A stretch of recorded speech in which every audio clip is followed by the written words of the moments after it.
Hey everybody, and welcome to the podcast of Appalachian Brewing Company. My name is Mike Parker, and you're probably wondering, what are we doing here? Who's this guy? Well, I was invited here by the guy who's standing right next to me, the original Brewmaster here at ABC, Director of Operations, the one and only Artie Tafoya. Artie, how are you? Hey Mike, how are you today? Doing good. So, again, we'll get back to that question. What is this podcast going to be about? And, I just sort of look at it as an opportunity to spread the word about all things Appalachian Brewing Company, and you're the guy, you're the wealth of knowledge, you're the one who helped start it all. I'm just a guy who started coming in here about 20 years ago and became friends and worked for you for a short period of time. And so I think we'll sort of just sift through some stuff. I think a lot of people will be able to relate to either me or you, and we'll talk beer, current events. What do you think? Yeah, Mike, it was really a pleasure to work with you, and we had that opportunity for, I think it was about a year and a half, 2 years, somewhere in there. It's about 2 years, yeah. It was a little too short, I'd say, but yeah, we really enjoyed working with you, having you here at the brewery, and you set us off on a good path. I think when you came in the door, we needed some things marketing-wise, and the great thing was you sort of set us on a path, and we've continually gotten better from there, and now we have all of our operations and also our events organized down, and we're getting better at doing these types of events and other things all the time. So thanks for setting us on that path, and again, thank you for deciding to come in and help us with this podcast. Well, it's all about the beer, so simple question for you. What are you drinking, Artie? Well, actually, I'm having a little bit of the Appalachian Anniversary Maibach. It's such a wonderful beer. Love that nice Bach flavor. Just that nice mild sweetness to it, but it finishes nice and dry like a lager should, and it's the perfect beer for celebrating our anniversary. And I've got the Hoppy Belgian Blonde, which is one of your seasonals, and I look forward to it every year. I'm sort of I'll start with light-colored beers and sort of work my way dark, if you know what I'm saying. You bet. And sort of go with the lighter, fruitier, sort of sweeter profiles. And then as I work my way maybe through a couple of beers or a meal, then I sort of end my session with a hoppy IPA and try to compare notes, try to get the full flavor. But you can really do it anyway. Let's talk a little bit again about sort of how we got to know each other. So I started, I grew up locally up in Dauphin County, about, 20 minutes from the brewery. And I had some friends who worked here back when you guys, opened up back in the mid to late 90s. And I just became an immediate fan. And when I started, working in broadcasting here in the area at a radio station, I'd get off work and I'd pop down to ABC for a beer and I'd go hit a Senators game, And I got married. My wife and I started coming in, just picking up growlers here and there. Just sort of became part of our social calendar to hit ABC on Mugger Monday, pop in for a meal on the weekend, introduce new friends when they come into town. So it's always sort of been home. You guys have opened so many different locations around the region, but, the original in Harrisburg has always been our favorite, no matter where we've lived. But, you mentioned it. As I worked in broadcasting, some television stuff, went to Maryland for a short time, continued to just, experiment with different microbreweries, and that's when the big boom happened. I'd say, within the last 10 years when other states, sort of got on a trend that ABC, pioneered back in 97. That was one of the first ones. People don't realize that, but, it's an iconic brand in Harrisburg and across the region. So I came back with a knowledge of a lot of different beers, and you had an opening for a marketing guy, and I said, well, let me give that a try. So, fun things that we worked on together, naming beers, coming up with some new seasonals, some new flagship beers, some new packaging, and merchandise. Remember remember the T-shirt that said, "I'd totally tap that"? Yeah. I was a little worried about that one, but until it started selling. Yeah, that's right. Sold like hotcakes. So when you talk about the way that we've worked together, it's always been a friendship first. you were a good boss. And of course, I moved on, get a little back into the broadcasting world and some other opportunities. But so we're just here again. It's all about the beer. So why don't we start there? Walking it back to what I talked about. Artie, tell us, where were you in 1997? What led up to that moment when the history of Appalachian Brewing Company began? Well, I was really never supposed to live here and move here. It was not part of the original plan. I was hired, working out of Steamboat Springs, Colorado, as a consultant, and I met my two partners now, Jack and Sean, and they had hired me to come in and help them get ABC up and running. And it was such an honor to be able to do that. I didn't know much about Harrisburg at that time, and I thought, you know what, hey, I'll help you guys out, and then I'll sort of just pass the baton. And so it ended up that I sold my brewery, and ended up that I needed someplace to go. So the guys were nice enough to offer me the opportunity to come here and work with them, and it's been nothing but a pleasure to work with them. But when I look at this area and what we came upon when we first opened here, I mean, we had this huge building. We had this brewing system that we received from Victoria, British Columbia. We moved it all the way across the country. All the things that we would do went against probably everything that a book would tell you right now to do when you're opening a brewery. But we did it, and we've survived in this building, and it still has such magic to it that I really enjoy the time that I'm spending here. And now I've raised my family. All my girls are grown up, and it's just been such a great adventure for me. Something that's really funny. You probably have no idea that this ever happened, but so think of me. I'm a senior in high school, 1995 and 1996, right? And maybe we talked about this before, but the brewery here is located at 50 North Cameron Street. So for years, up until recently, over the past couple of years, they've developed a little bit, north here on Cameron Street to put in the new World Trade Center, Capital View Commerce Center, whatever you want to call it. But for years, all that was a bridge and a big field with a bunch of junk in it and stuff. And then, if you know what's behind there on Her Street, there's a steel mill.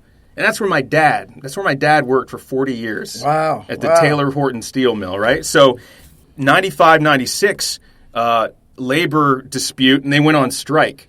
So they used to march up and down Cameron Street with their signs, and he used to tell me when I started working at Appalachian, he'd say, it's kind of funny, it brings back memories, because we'd be sitting in here like having a beer, and he'd look in the window and he'd see these big tanks. He goes, when we were on strike, he's like, we would pick it up and down Cameron Street, and they were just installing those tanks in the building. And he said, and it looks, nothing like it does now. And I think that's the thing that most people get when you walk in those big oak doors. You come in, you get the visual. You sort of fall in love with the wooden beams and the classic look and the brick of the building, and then you discover the beer and you discover the food, and you sort of go from there. But back to the history. So you get here, Colorado to central Pennsylvania. What's that transition like for you? Well, I think originally it was a little bit difficult. I didn't know anybody. My wife and I, our daughter Elizabeth was 3 weeks old when we moved here. So it was sort of like, this young family. We're moving to Harrisburg. We don't know anybody. My partners became my family, and their families became my family. Not the kind of family that would help you with your kids necessarily, but the kind of family that we always had a support group around us. And we were invited to holidays and those types of things. But we always joked about the fact that we were 6 hours away from both of our families. I was from Colorado and she's from Rhode Island, so we'd drive to Rhode Island. It'd be 6 hours, and by the time we got to Colorado, most of the times flying, it was 6 or more hours, depending on how the flights went. But we really enjoyed doing that, and really enjoyed our time here. And I'll tell you what, Central Pennsylvania has become home for us. We raised our kids here, and it's amazing how you set roots pretty quickly, and they really hold. Well, you had to get right to business because this was a business. This was a business venture, and you were just an important cog in the machine. But you're the one who's coming up with recipes, creating flavor profiles, sourcing world-class ingredients. So where do you start? What's the first? You make a list of a couple of beers that you think that you want to create and want to be the ABC flagships, or what do you come up with? A list of 4 or 5 and go from there? Well, the amazing thing right now is that it probably even better is I don't have to do so much of that anymore. We've got these young creative guys working for us, and they're always pushing the envelope on different things. I'm still that guy that says, hey, we still got to have that anniversary Maibach. We still got to have all these great flagship beers that people have come to know and love over the last 21 and plus years right now. So, I'm the guy who always grounds us a little bit.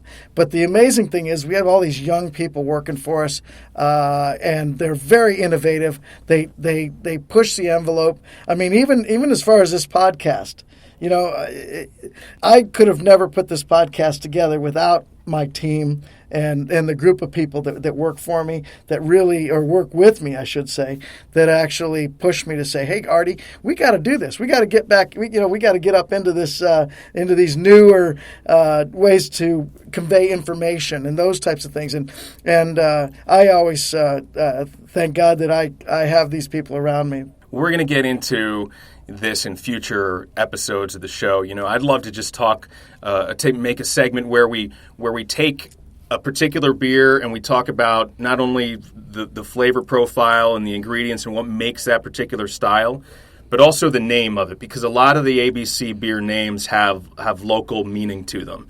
And that goes, all the way from the Water Gap Wheat, to the Mountain Lager, to the Hoppy Trails, to even some of the beers. I have a really interesting story about one of the beers that we named together, which was the Arrowhead Bock. Yeah, that's right. So I can't wait to share that one in a future episode. But sure. Let me ask you. Let's bring it back here to where ABC grew from a single brew pub here, although a very spacious, one of the biggest ones in America, honestly.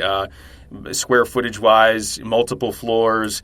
But you guys then expanded. So the idea for expansion, how quickly did that happen, and how big have you gotten? Well, we started with this big brewery, and the biggest problem that we started with was we were too big to start. Most smaller breweries, if you think about it, they open with a smaller brewing system. They sort of grow into it. Then they either sell that brewing system and buy another one that's a little bit bigger, so it's a step up, and then they may go to the next step, and they may go to the next step. Fortunately and unfortunately for us, we started with a really big brewery, so we had no choice but to find ways to sell. We sold in the outside market. We sold to our friends. We sold to people that and we tried to grow. But one way we found to grow was to open other breweries that we could sell our products in as well.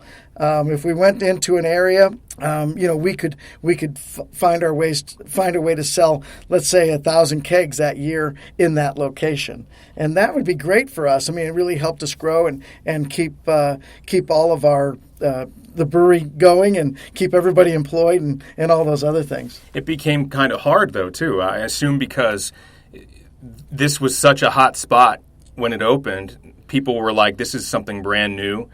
They make their own beer. Are you kidding me? This is great. It's Harrisburg beer, right? And you had such good food. It became, you competed with other restaurants in the area. So when you walk into these other restaurants in Harrisburg, in Carlisle, and they say, "Oh, you want us to sell the beer? You guys are taking all our." Was it hard to find people? Because they're looking at you as a competing restaurant brand. Did you face any of that? You bet. We felt a lot of that as we grew. We really never let it deter us.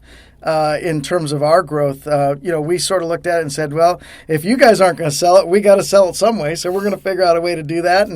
and we also, we just tried to do the right thing all the time. That was the key in our whole plan, was be the right person, do the right thing, and then you know what, things will happen for us. And we're so fortunate, again, like I said earlier, not only to have the great people working for us, but to have gotten as far as we have in our business. I'm very grateful. All right, we're back here on the Appalachian Brewing Company podcast. It's Mike and Artie hanging out with you today. Artie, of course, the original brewmaster here, kind of the face of ABC. Probably just because he spends as much time here as he probably does at home with his family, right? Yeah. Over the years. I definitely have more friends here than I have anywhere else, that's for sure. That makes a few of us. There's not that many mug club mugs hanging down there for no reason. People love to get away. It's sort of the local spot. It sort of makes it personal. I know for years, get your name engraved on the mug. That's a good question for you, Artie. I have a couple of questions for you dating back to the origins of ABC. So number one, we'll get to the mug club, but let's just start with the name. You open a brew pub in central Pennsylvania. There's a million things you could call it. There's a lot of geographical icons, landmarks, different things like that. How'd you guys settle on Appalachian Brewing Company? We had a list of probably 20 names, and then we kept going through the names, and Appalachian was one of those names. But we would look at a name and we'd say, okay, that sounds pretty cool. Let's do that. And then someone would go, well, we can't do that because it rhymes with this word, or something like that. So you know how it goes. But you sit there and you go through the whole process. And one of the things that we've always done, Mike, is we've always tried to be natural and true to ourselves. And the Appalachian Trail is a trail that's near and dear to our hearts here. It's local. Jack, one of my partners, basically lives almost on the trail. He's only about an eighth of a mile away, and he spends a lot of his time. Even his son has hiked the trail, and it was one of those things that it sort of hit. And I think the one thing that sort of solidified it for us is they said, "So how far do we want to sell our beer?" And I said, well, the great thing is the Appalachian Trail runs from Maine to Georgia.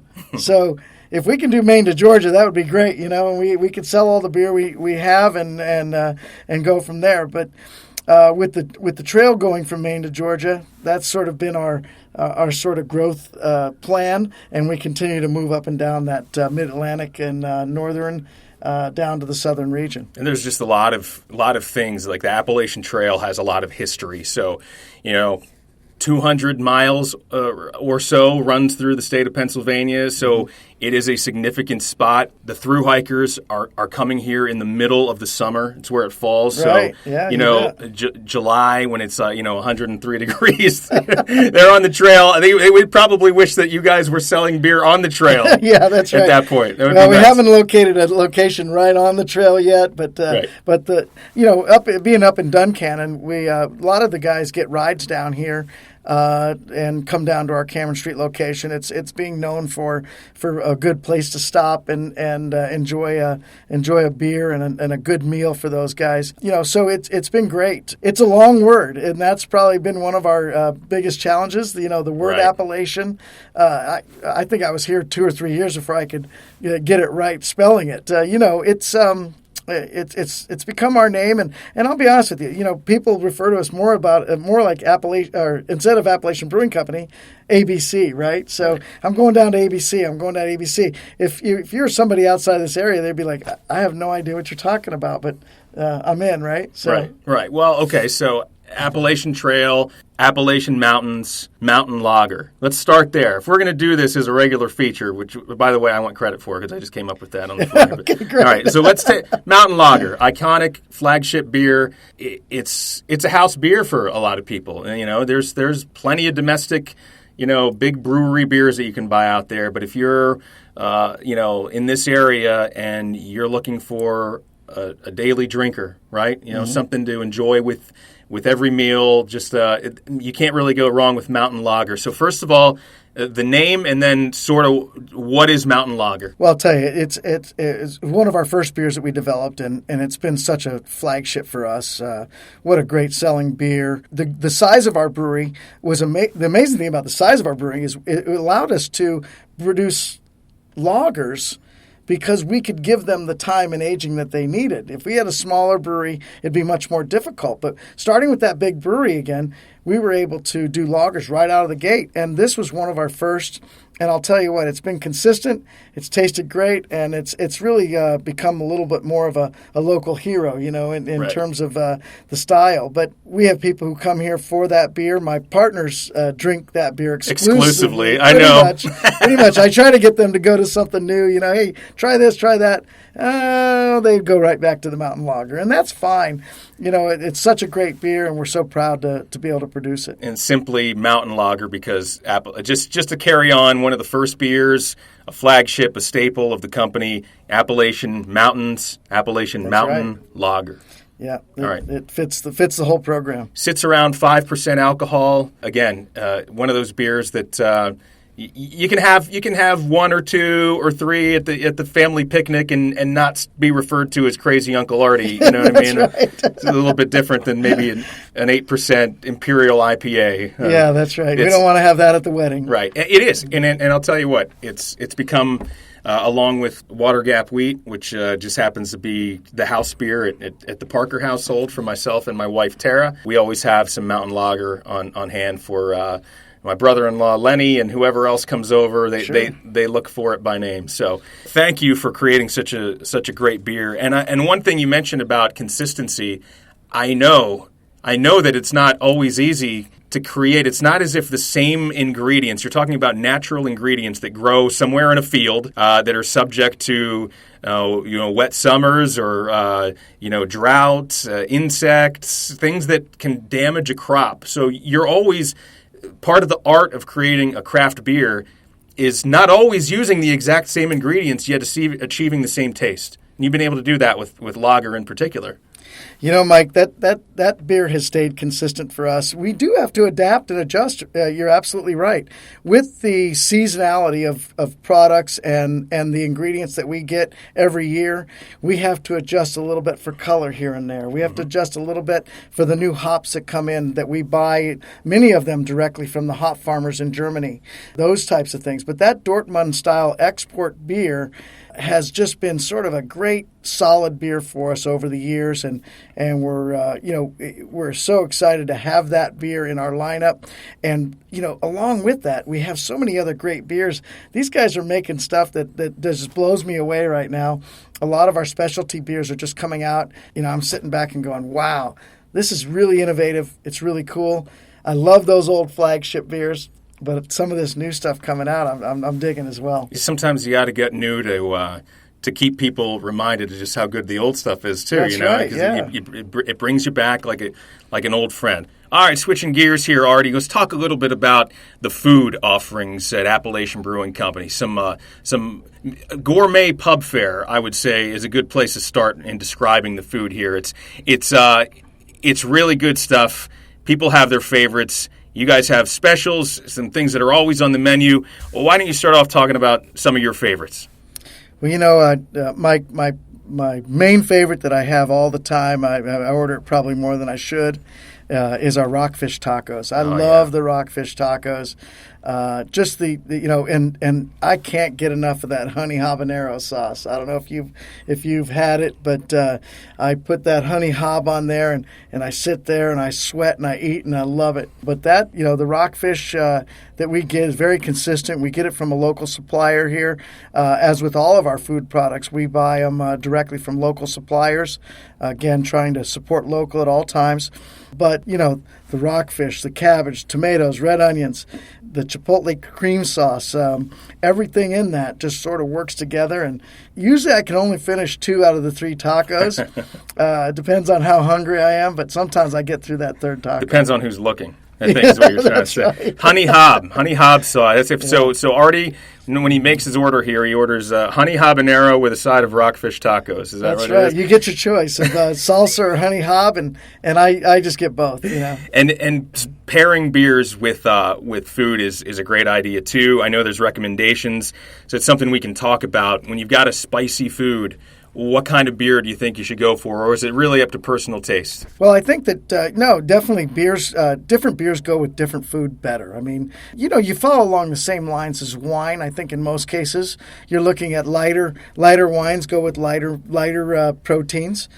Same thing with beer, a nice light wheat beer or lager, great with chicken, those types of things. Those rockfish tacos, I always have a nice pint of Hoppy Trails with that, because that the hop bitterness actually helps that. It quenches your thirst, or that the hotness of that honey habanero. It just sort of dries it up a little bit and gets you ready for the next bite. But those are the types of things that I look at when I'm pairing beers with the food. Darker with Jolly Scott with our beef tips, that type of thing.